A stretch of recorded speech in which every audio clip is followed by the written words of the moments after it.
tan qabdu yoon deebisin maaliif hin deebisin fonqolcha mootummaatu Lammaa Magarsaa irra gaggeeffame is from nowhere nami beekin jiru nami qub qabin jiru nami aangoo kennan tiim Lammaa qaamni mootummaa akka isa doorsisaa jiran baranan ba'u jedhee dubbataa akka ture barana rukutuu malu naajjeesuu malu dubbataa tureera federalizimiif gocha bi wal birqabi compare kagoono federalizimii dhugaa miti federalizimii sobaayyuu ta'uu hin danda'u tiim Lammaan ees dhaq yoo du'ellee bakka waal isa uummati nagar maalti san muudati namoota hedduun akka ajjeefamuu barbaadaman quban qaba muummichi ministeera guyya tokko waajjira kan keessa itaana kan keessa caala waliin qabatamtanii deemtanii turtan gaafas ees isan geessan xayyibaa sossobaniituma geessanii haleellaa dullaan irratti tumanii kophaatti argatanii Oromoon na deeggaru baannaa waggaa dhibbaatiif isan cabsaa jedhe dubbatee jedhan wanni kun dhuguma paartichi paartii Oromoodhaaf ta'u miti Shimallis Oromiyaa ufumaan umnubiitiin bulchuu jirmoo ajajum gubbaa dhufuun bulchuu jira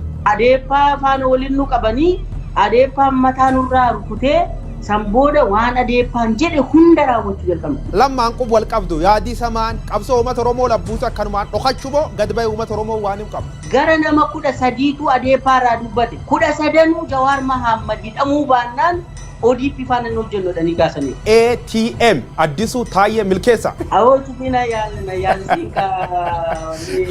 Yoo qabame ani dhamtaay yoo ani jeefamtaay interview tan naa dabarsaa itti nu kennan. Adaaraatu nu kenna sunullee laf kenneen dabarsine tursine jira. Akka carraagaa waan isii onni godheedhuma warri waajjira dhaabaa jiran dhaaboodhaan malee manni murtii fi poolisiin aangoo takkaa hin qabu biyya Itoophiyaa keessatti. Warqinee Tashoomaayeen Dr. Milkeessa. Kanaafuu Oromoo yoo biyyin deeggarin hin cabaa karooree amma biyyi laf kaayettiin Oromoo ittiin ijjeessuuf jirsun jechuu. Probably citiin taane na baasifte maal taate. Sirni naaftanyaa ka waggoota dhibbaatiif nu cabsinee dirree kanatti deebineedha dubbatti. Maalan balleessee wannumti ani godhe yoo jiraate na waamtee ani na reeffachuu hin dandeessu akkamiin akkasi taa'anidhe maseejii erge maal jedhe na deebisuu didee sanarraan addaan baanee jechuudha pirezidaantii naannoo Oromiyaati. Akkam structure Itoophiyaa executive judiciary legislative jira wanni akkasii am. Adeemsa seeraa maaf cabe jedhee gaafannaan waa hunda baruu fi hiyyaalina deebinaan jedhu naa deebisamu muummichi ministeera. Mootummaan kun mootummaa Oromoo jettee in amanta kee turtee kee beektaa karoora warraallee qaba. Laal Oromiyaan hin jiru amma naannoo Oromiyaan jedhamu hin jiru.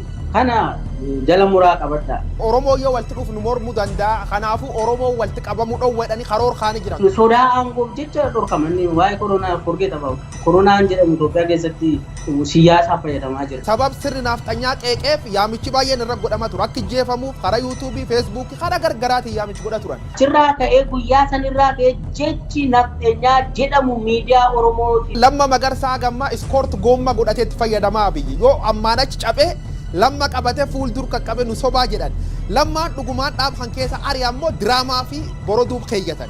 Hamman ani beekutti lammaan isaaniif diina isaan immoo lammaaf diina iskoortii ta'uu hin danda'u already lammaan nyaatanii kutanii balleessaniif. Waa'ee sabboonummaa Oromoo tuqaa lallaba turte Dr. Milkeessa fakkeenyaaf shaneen diin Oromoo jecha turte Oromiyaa miidiyaa neetwoork abaara turte qubqabna Oromiyaa miidiyaa neetwoork ammaan tan diina siif shaneen ammaan tan siif diina gaafi tan deebisnaa gabaabsi. Dhugaasitti maan waan si dhos kun qabu waan nan justify godhatu kun qabu asumaanuu yoo naa eeyyamte dhiifama gaafachuun barbaadu. Carraan Oromoo am sadarkaa kan gubbaa ta'ee jira Oromoo maal ta'uu qabam? Gaafii maal qaba falmachuu qabsoo.